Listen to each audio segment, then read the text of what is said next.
गोष्ठी बहुत सार्थक और समृद्ध हुई, बहुत धन्य हुई कमलेश भट्ट कमल जी को पाकर। इस तरह से कई बार हम लोगों ने प्रयोग किए हैं और हम लोग चाहते हैं कि शहर में जब भी कोई इस तरह का प्रातिभ रचनाकार आ जाए तो हम अपने विद्यार्थियों के सामने उनको प्रस्तुत करें। तो ये सौभाग्य हमें मिला। हमेशा की भांति इस बार भी विद्यार्थियों ने, छात्रों ने, छात्राओं ने कई तरह की कविताएं प्रस्तुत की। जो इस गोष्ठी की विशेषता है, देश के विभिन्न क्षेत्रों से लोग यहाँ आते हैं, तमाम प्रांतों से, तमाम अलग अलग ज़िलों से विद्यार्थी आते हैं और वो हर जगह की जो कुछ अपनी मिट्टी की गंध होती है वो लेकर आते हैं। तो वह जो गंध है, वो जो सुगंध है, वह हमें देखने को मिली। कविताएं कम पढ़ी गई, कम लोगों ने काव्य पाठ किया। आगे से ये और बढ़नी चाहिए। जिन लोगों ने आज कविता नहीं पढ़ी और लिखते हैं या लिख सकते हैं, वो कोशिश करें। इसी में से बहुत सारे लोग निकलते हैं। हम लोग अगर पिछले 10 सालों में जो लोग यहाँ रहे, जिन लोगों ने लिखा, जो यहाँ से निकल कर आगे बढ़े, उन लोगों को याद करें तो उनमें तमाम सारे कम से कम 25, 30, 40 नाम तो ऐसे निकल आएंगे जो बहुत अच्छा लिखते हैं। और ये हुआ जब मेरी बात कमलेश जी से हो रही थी तो ये कह भी रहे थे और हमने एक बार कहा भी था कि हम लोग यह भी चाहेंगे कि इस तरह के लोगों की कविताओं का एक संग्रह भी हम प्रकाशित करें। मधुबन गोष्ठी से जो लोग निकले हैं, जो लोग अभी लिख रहे हैं, यहाँ हैं, उनकी कविताओं में से एक एक कविता लेकर जो उनकी प्रतिनिधि हो, उसको हम लोग एक किताब के रूप में प्रकाशित कर सकते हैं। तो यह भी हमारी एक योजना रहेगी। तो बहुत अच्छा लिखा, बहुत ज़्यादा बातचीत करने का अवसर नहीं है। ये मौसम अपना रंग धीरे धीरे दिखा रहा है। जब मैं आया था तो कह रहा था कि गर्मी लग रही है और अब वो चीज़ें बदल रही हैं। ये हम लोग बिल्कुल प्रकृति के सानिध्य में करते हैं तो प्रकृति हम लोगों को साथ भी देती है और अपने होने का एहसास लेकर आती है। बहुत सारे बच्चे यहाँ खेल रहे हैं। मतलब जो एक सहज प्राकृतिक रूप होता है, स्वरूप होता है जीवन का, जिसके करीब हम जाना चाहते हैं, जिससे बहुत दूर होते जा रहे हैं, वहाँ वो सब कुछ दिखाई पड़ता है कि बच्चे होते हैं, कभी चिड़िया इसमें स्वर मिला रही होती है, कभी कहीं से किसी वाद्य यंत्र की हल्की सी की आवाज़ और कोई और गा रहा है, तो हज़ार हज़ार फूल तो मधुबन में खिलते हुए दिखाई पड़ते हैं अनेक रूपों। तो ये सब बड़ा हमारे लिए सुखद है। और कमलेश जी ने हाइकू के विषय में जानकारी दी विद्यार्थियों को, और जो प्रतिष्ठित रचनाकार हैं इसके, उनकी वानगी के तौर पर सुनाए, अपनी कुछ विशेष पंक्तियाँ सुनाई, कुछ बहुत अच्छे शेर सुनाए जो हम लोग पहले से भी कुछ उनमें से सुने हुए हैं। और जो हिंदी में गज़ल लिखी जा रही है, उस गज़ल का जो स्वभाव है, उस स्वभाव से भी हमें परिचित कराया। ऐसे ही जाने अनजाने विद्यार्थी सीखते हैं और किसी के मन में कुछ रह जाता है। जब हम यहाँ से जाते हैं तो कुछ बच जाता है हमारे भीतर, और जो बच जाता है वो कहीं चलता रहता है, और जो बच जाता है वो कहीं रचता भी रहता है, उसी से एक नई रचना का रचा होता है। तो बच्चे सीखेंगे, प्रेरित होंगे, कुछ नया लिखेंगे, जो लिख रहे हैं उसमें कोई परिवर्तन आएगा। ये संभावनाएं यहाँ से खुलती हैं। कविता और साहित्य को परिभाषित करने का वक्त नहीं है। तो कविता तो अभी मैं कल हिंदुस्तानी अकेडमी में कह रहा था कि सबसे अच्छी कविता तो प्रकृति ही लिखती है और हम लोग उसी का अनुकरण करते हैं। जो जो जो कविता में लय है, जो छंद है, जो प्रवाह है, जो गति है, जो यति है, जो विराम है, ये सब कुछ प्रकृति में रचे हुए हैं। हम उसी से बहुत कुछ सीखने की कोशिश करते हैं। और जो जो हमें एक साँचा प्रकृति प्रदान करती है, उसी में हम अपने मन की बातें कहने का प्रयत्न करते हैं। जो लोग जितना ज़्यादा उसके सानिध्य में जाते हैं, जितने निकट जाते हैं, वो जितना साध लेते हैं, जितना अधिक आत्मसात कर लेते हैं, वो बेहतर कर पाते हैं। तो जिन्होंने जीवन को भी पढ़ा है, जो अपने आसपास की ज़िंदगी को भी पढ़ रहे हैं, जो हमारे पूर्वजों ने पुस्तकों में दर्ज किया है, उसको भी जो हम लोग पढ़ रहे हैं, तो जो ज़्यादा से ज़्यादा उसको पढ़ेंगे, जिएंगे, आत्मसात करेंगे, व्यवहार में लाएंगे, उसमें जो कुछ भी हमारे लिए उपयोगी है, उसको जो ग्रहण करेंगे वो बेहतर करेंगे।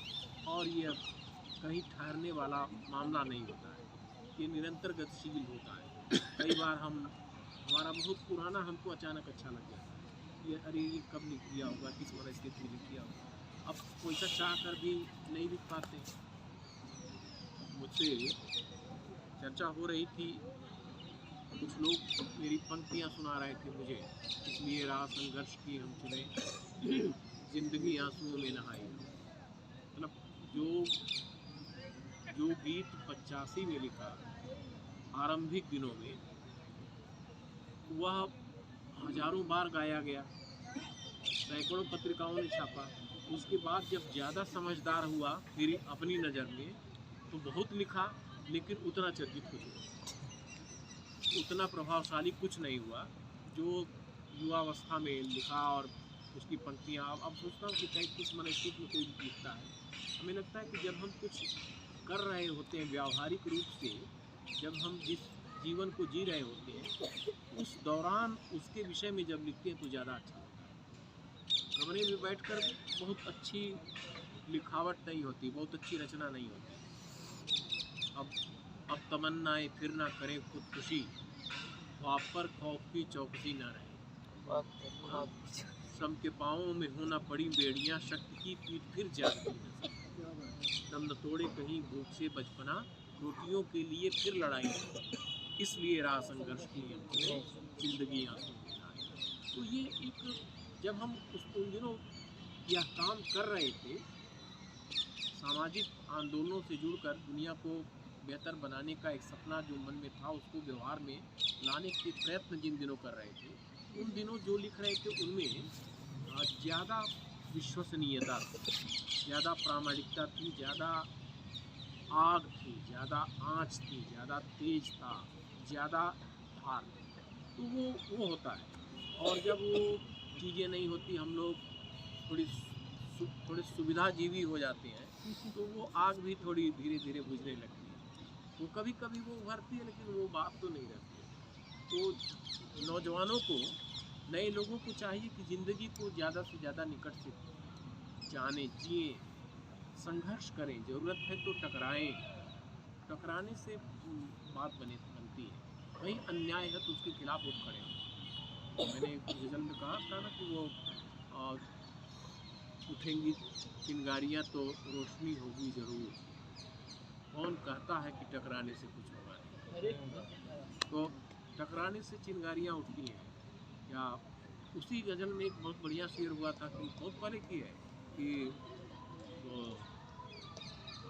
इस तड़पते व्यक्ति को, हॉस्पिटलों में हम लोग जाते हैं, तरह तरह की दृश्य दिखाई पड़ते हैं, तो इस तड़पते व्यक्ति को भरपेट भोजन चाहिए,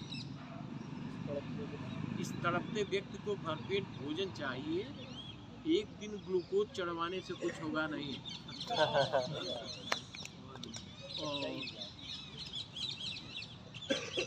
दो कदम व्यवहार की धरती पे चलकर देखिए, 2 कदम व्यवहार की धरती पे चलकर देखिए, बैठकर सिद्धांत पगुराने से कुछ होगा नहीं। तो नकली जीवन, ये बहुत कुछ, एक उम्र में आदमी सिद्धांत बहादुर हो जाता है, बात बहादुर हो जाता है। तो जीवन को जीना, जीवन में टकराना, जीवन को थोड़ा बेहतर बनाने की कोशिश करना, किसी को का हाथ पकड़कर रास्ता पार करा देना, किसी को रास्ता बता देना, 2-4 कदम चलते पहुंचा देना, ये जो संस्कार है, ये जो मनुष्यता के लक्षण है, और ये जो बनारसीपन है, बनारस के लोग तो घर तक पहुंचा देते हैं। अगर 1 आध किलोमीटर हो ठीक से मन से पूछ लीजिए, बतिया लीजिए तो घर तक पहुँच। तो हाँ, वो जिंदगी संतरा है। का ये जूस उड़ गया। कुछ शेर सुनाता हूँ आप लोगों को। शेर ऐसे ही कि एक शेर मैं इधर बहुत सुनाता रहा हूँ लोगों को कि ढक लो चाहे लाख बदन को, ढक लो चाहे लाख बदन को, बोलोगे तो खुल जाओ। ढक लो चाहे लाख बदन को, बोलोगे तो खुल जाओ। एक शेर है कि याद तुमको कभी किया ही नहीं, याद तुमको कभी किया ही नहीं, तुमको भूलूं तो तुमको याद करूं। तुमको याद तुमको कभी किया ही नहीं, तुमको भूलूं तो तुमको याद करूं।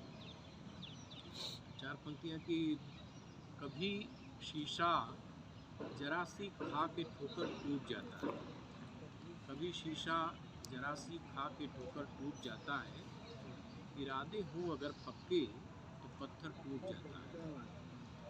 तनिक नादानियाँ भी हो तो घर खुशहाल रहता है, तनिक नादानियाँ भी हो तो घर खुशहाल रहता है, सभी चालाक होते हैं तो वो घर टूट जाता है। सभी बहुत बढ़िया।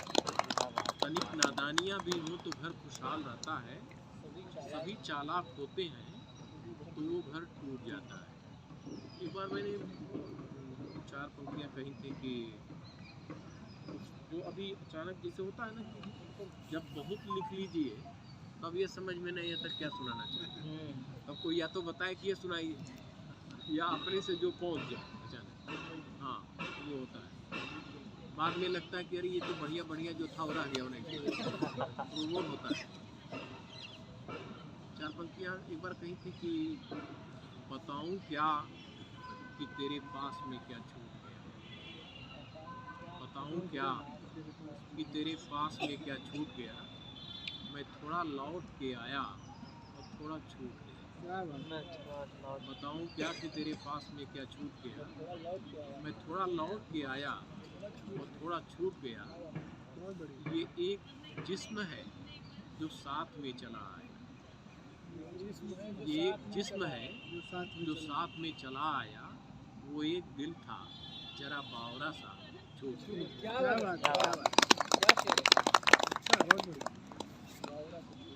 ये गजल के कुछ शेर दो चार सुना देता हूँ कि बहुत पुरानी गजल है। इधर जो लिखा है कुछ याद नहीं आ रहा है, इधर लिखा बहुत है, 6 महीने से तो कुछ नहीं लिखा, लेकिन इससे पहले बहुत लिखा है। तो ये गजल है कि बिजलियों का जहाँ निशाना है, बिजलियों का जहाँ निशाना है, हाँ वही मेरा आशियाना है। बिजलियों का जहाँ निशाना है, हाँ वही मेरा आशियाना है। आंधियाँ तेज तर हुई जाती, आंधियाँ तेज तर हुई जाती, दीप की लौ को टिमटिमाना है। आंधियाँ तेज तर हुई जाती, दीप की लौ को टिमटिमाना है। सारे इल्जाम हमने मान लिए, सारे इल्जाम हमने मान लिए, अब तुम्हें फैसला सुनाना है। सारे इल्जाम हमने मान लिए, अब तुम्हें फैसला सुनाना है। शर्त ये है कि लब हिले भी नहीं, शर्त ये है कि लब हिले भी नहीं, और सब हाल भी बताना है। शर्त ये है कि लब हिले भी नहीं, और सब हाल भी बताना है। खूब पहचानता हूँ मैं गम को, खूब पहचानता हूँ मैं गम को, मेरे घर उसका आना जाना है। खूब पहचानता हूँ मैं गम को, मेरे घर उसका आना जाना है। खोया खोया सा सदा रहता है, खोया खोया सा सदा रहता है, उसका अंदाज शायराना है। खोया खोया सा सदा रहता है, उसका अंदाज शायराना है। शुक्रिया, धन्यवाद।